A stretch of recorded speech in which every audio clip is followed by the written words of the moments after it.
I was new in a city far from home, the kind of place where I didn't yet speak the language and stood out the second I walked into a room. I'd gone to a big mall downtown on a weekend afternoon. Bright, packed, families everywhere, music over the speakers. The most public place in the city on the busiest day of the week. If you'd asked me where I felt safest in that whole country, I'd have said, right there. That's the part I had backwards, and the part I think about most.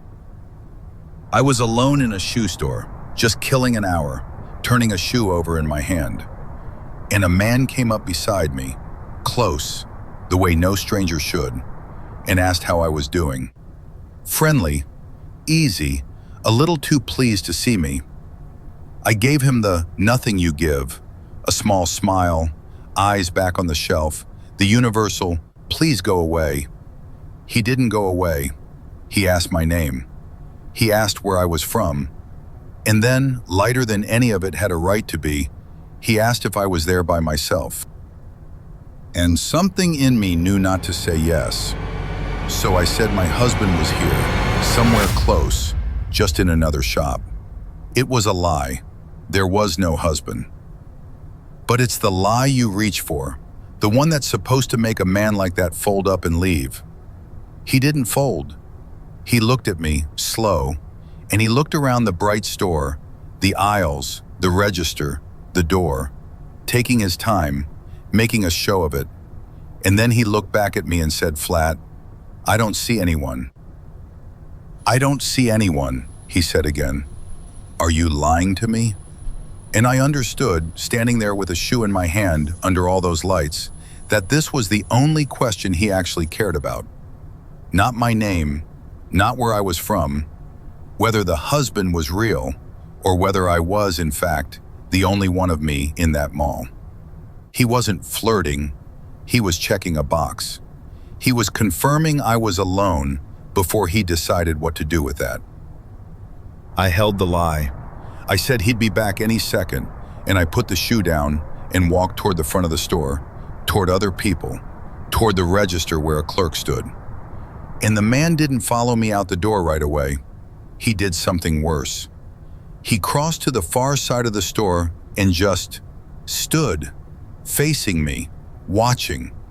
And every time I drifted to a different rack to put bodies between us, he drifted too, keeping the same line of sight, like a thing that doesn't need to close the distance because it already owns it. So I left. Quick, out into the bright concourse, into the thickest part of the crowd, telling myself, that's that. He won't follow into all these people. I walked fast, weaving, the way you do when you're trying to look like you have somewhere to be. And after a minute, I let myself glance back. He was behind me, not rushing, just walking, matching my pace at a distance, his eyes on the back of my head, following me through 1,000 strangers like there was a string between us only he could see. I ducked into another shop. He waited outside it. I came out and crossed to the other side of the floor. He crossed too. Store to store, the whole length of that level, I could not shake him. Not because he was fast, but because he never lost interest, never got bored, never once pretended to be doing anything but tracking me. A normal creep gives up when it gets hard. This one had settled in, patient, like a man on a clock that hadn't run out yet. I made for the escalators. My thinking was simple and stupid. Get off this floor, break his line of sight, and he loses me. I rode down 2 levels, fast, pushing past people, 5th floor to 3rd, and at the bottom I stepped off and tucked myself behind a pillar and made myself breathe. I'd done it. I put 2 whole floors and a moving staircase between us. There was no way he'd follow that without me seeing. I told myself I'd lost him. For about 10 seconds, I believed it. Then I stepped out from the pillar to find the exit, and he was already on the 3rd floor, ahead of me.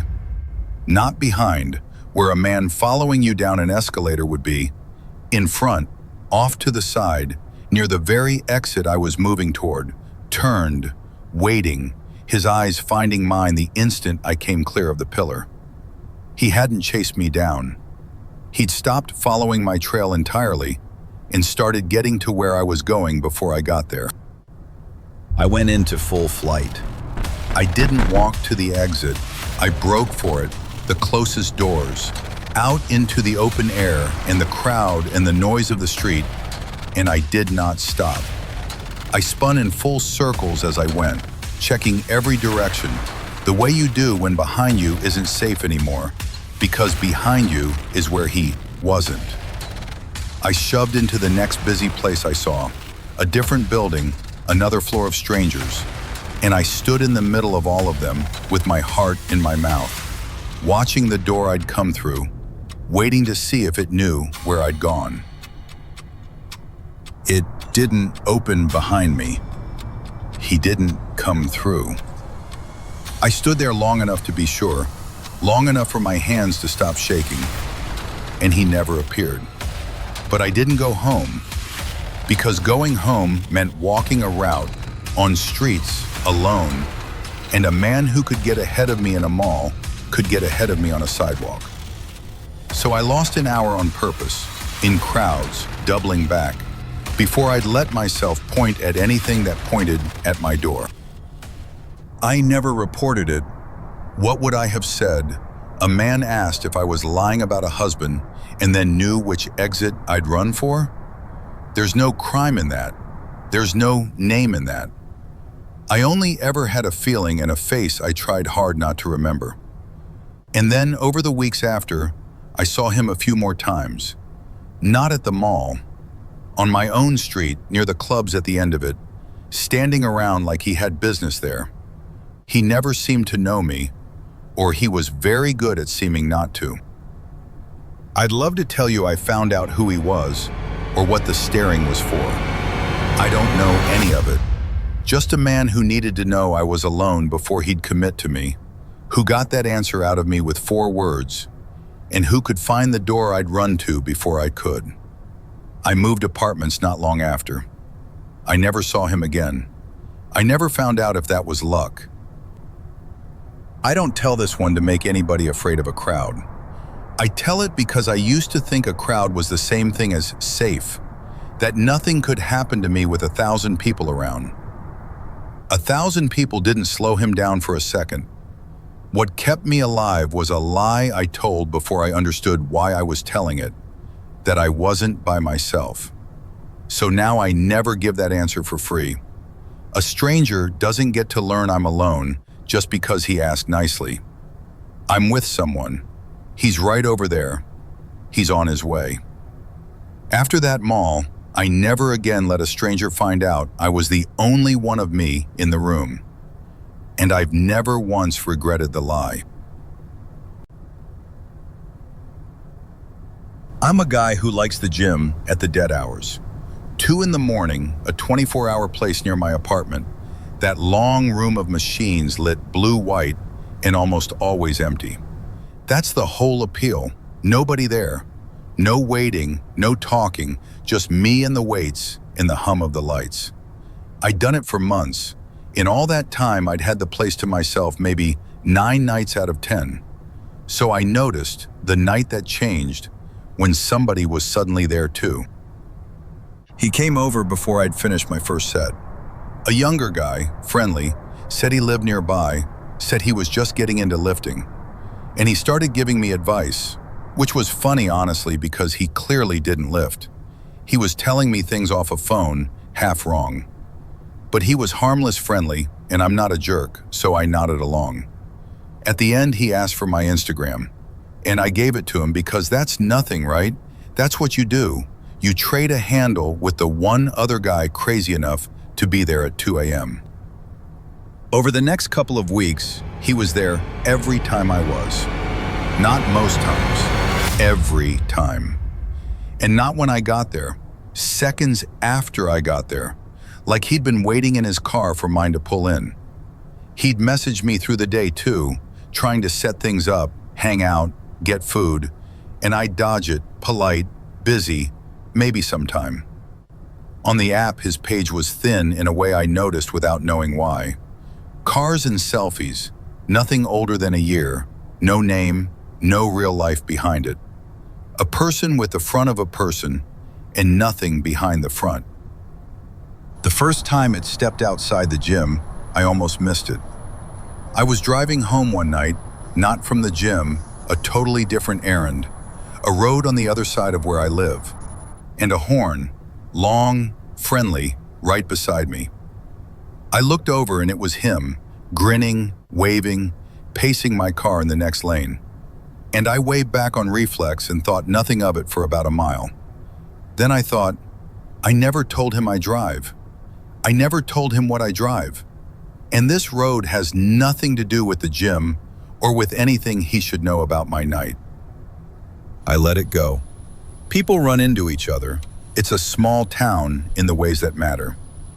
But the gym thing kept on, him there seconds after me, and then there was the night with the lights. We'd talked once in passing about LED strips, the kind people put in their cars. I'd said mine would look cool with some. Small talk, forgotten by me the second it left my mouth.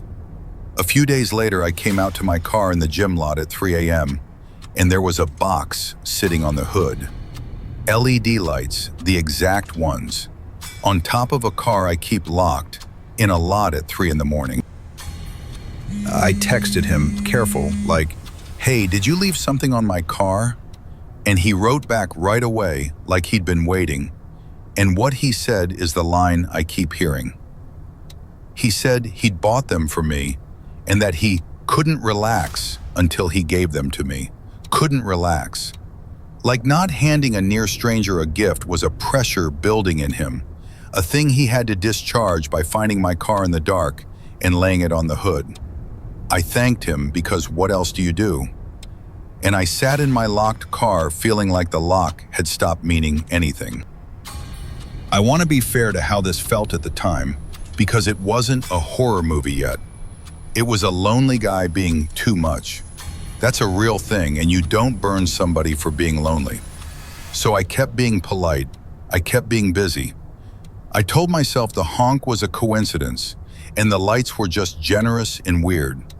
I was building him the innocent version as fast as he was giving me reasons to stop.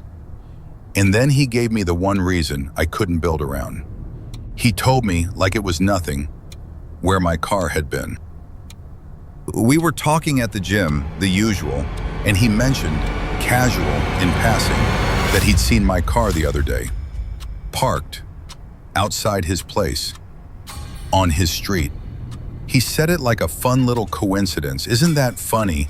Your car was right outside my house. And I stood there with a dumbbell in my hand and felt the floor tilt, because there was no version of that I could make innocent. I have never been to his street. I don't know where he lives. My car has never, once, been parked outside his place. So I did the math right there, fast and cold.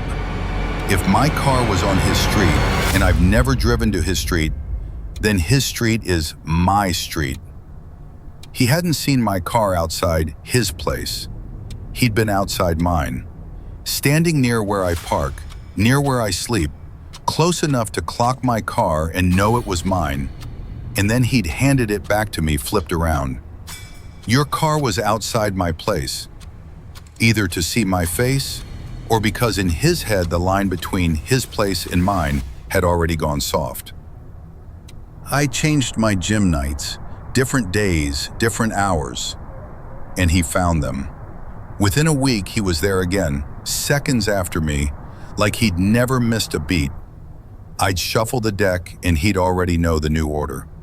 And every time the same easy grin, the same nothing's wrong here, the same total comfort with knowing exactly where I'd be. The night I ended it, he was waiting by the doors when I left. And he fell in beside me, light, friendly, and he said he'd walk me home. Walk me home. Not, where do you live? That ship had sailed. He didn't need to ask. He said it like a man offering to walk you somewhere he'd already been. And he was watching my face to see if I'd finally let him close the last bit of distance, from the lot, to my door, to the inside, with me holding the door for him because I was too polite to make it weird. I said no. Flat, no softening, no maybe sometime. No, I'm good, I drive, good night. And I got in my car and I locked it while he was still standing there. And I watched him in the mirror the whole way out of the lot. This smiling guy who knew my street and my route and my car and my hours. Standing there, not angry, not surprised, just watching me leave a place he already knew I'd be back to. Nothing happened. If you go by the kind of thing that makes a report, he never touched me, never threatened me, never broke a single law I could point to. I blocked him, switched gyms entirely, changed when I do everything. As far as I know, he's still out there, friendly, at 2 a.m., finding the next guy crazy enough to be the only other one in the room.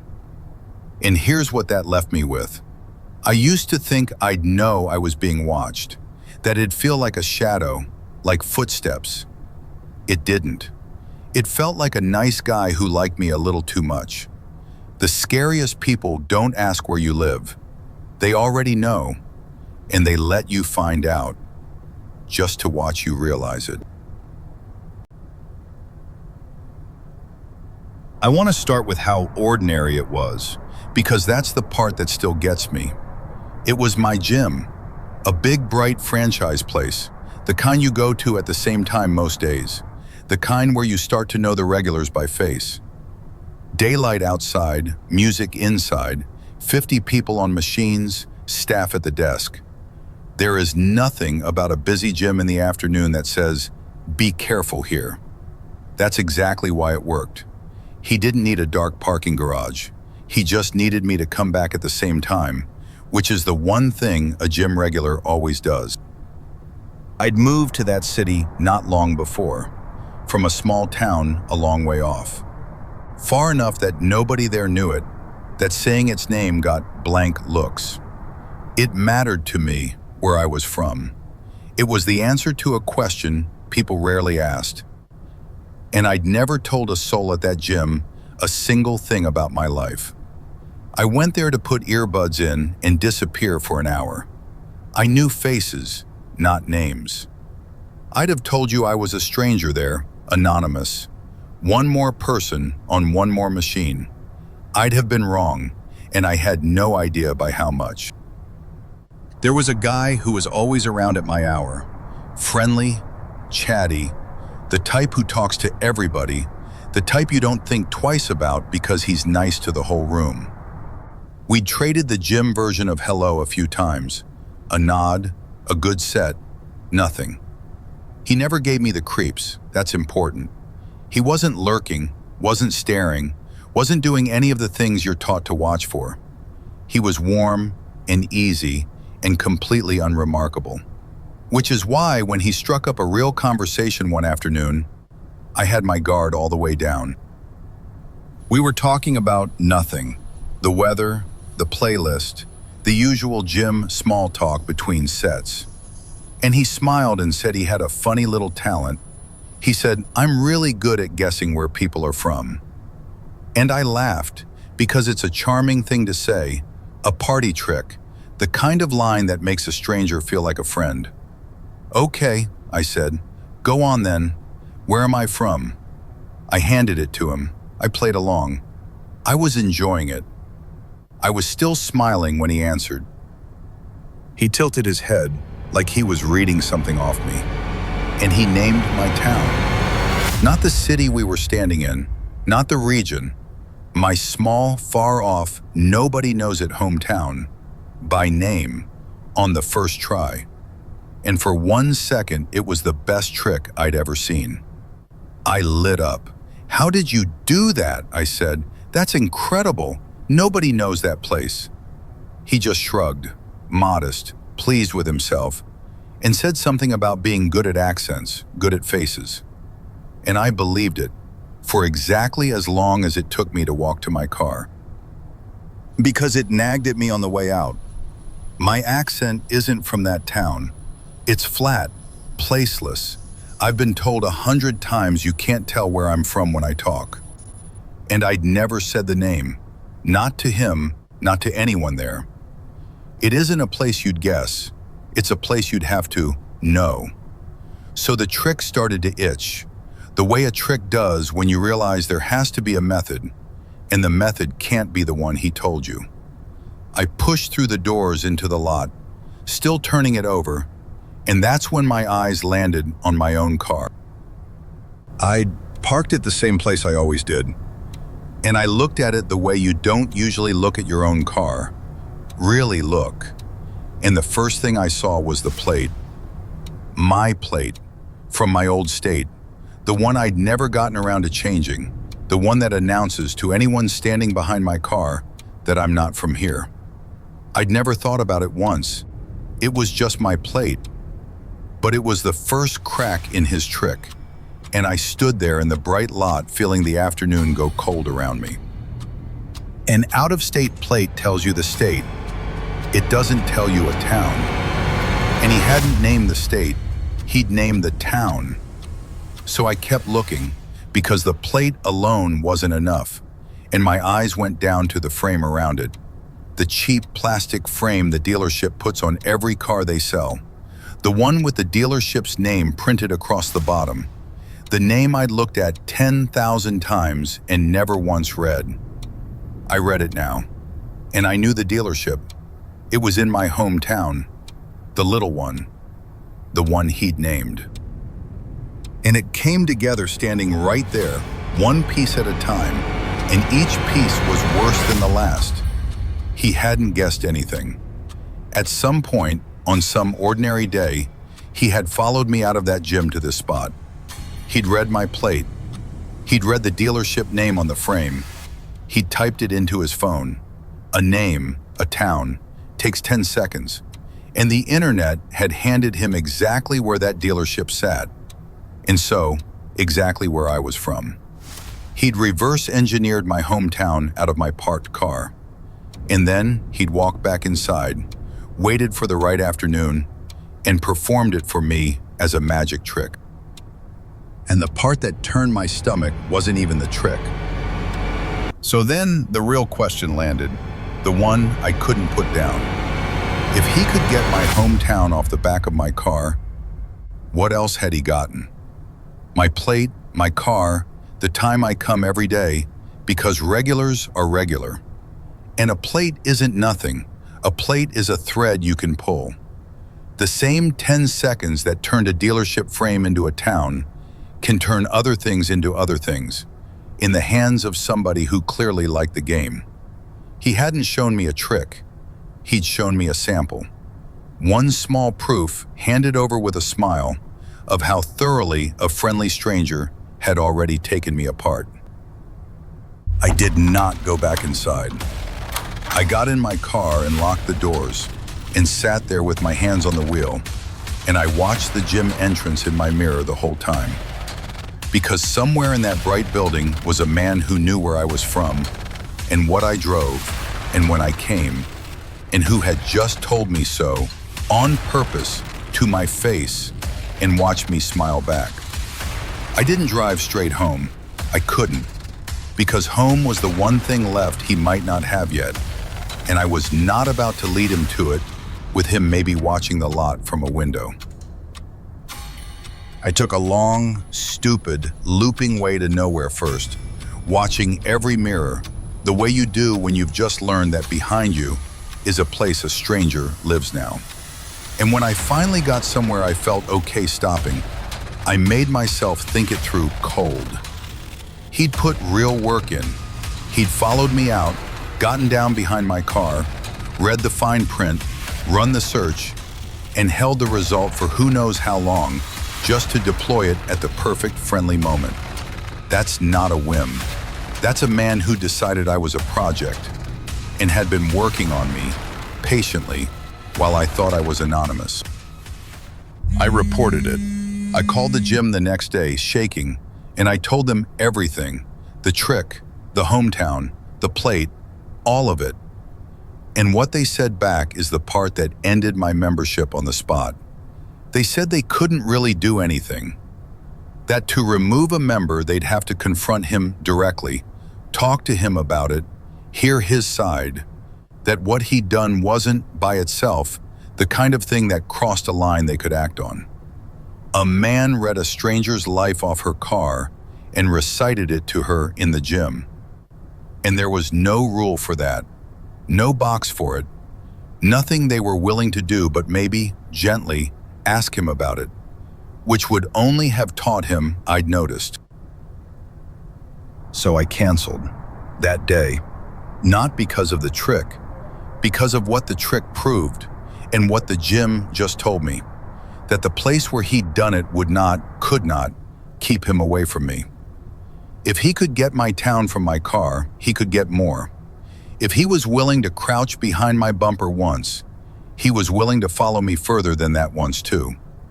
And the building where it happened had just shrugged and handed the room back to him. The safest assumption I could make was that the man already knew where I lived, or was, right then, finding out. And that's where it stays, because that's where it ended. No arrest, no name I trusted, no knock on a door that let me close the book on him. Just a friendly regular at a gym I'll never set foot in again, who is presumably still there, still warm, still good with faces, still really good at guessing where people are from. I never found out if he ever drove down my street. I moved and I didn't leave a forwarding trail, and I have made my peace with never knowing how close he got before I took myself off the board. I don't tell this one to scare anybody out of the gym, or off their own car, or out of being friendly back. I tell it because I used to think a stranger had to do something obvious before I was in danger. Follow me, corner me, give me a reason. He never gave me a reason. He gave me a compliment. And the whole time I was smiling at his little trick. The trick was him telling me the homework was already done. So I changed my plate. I changed my habits. I stopped leaving my life printed on the back of my car for a patient stranger to read. And I stopped waiting to feel afraid before I trust the feeling. It's a smaller way to live. It's also why I'm still the only one who knows where I sleep. And let's never meet. 3 strangers. One who had to know I was alone before he'd start and got the answer out of me in 4 words. One I met once who already knew my street and stood outside my door and called it his. And one who smiled and named my hometown because he'd read it off the back of my car while I felt like nobody. None of them came to find me. By the time each said hello, the finding was already done. So before you close the tab, ask yourself the quiet question. Of those 3, the man who tested whether you're alone, the one who already knew your street, the one who read your life off your car, which one would you have smiled back at, the way I did, before you understood? Tell me in the comments. Subscribe so the next one reaches you before a friendly stranger does. And the next time someone you've never met is a little too warm, a little too easy, ask yourself what he learned about you before he ever said your name.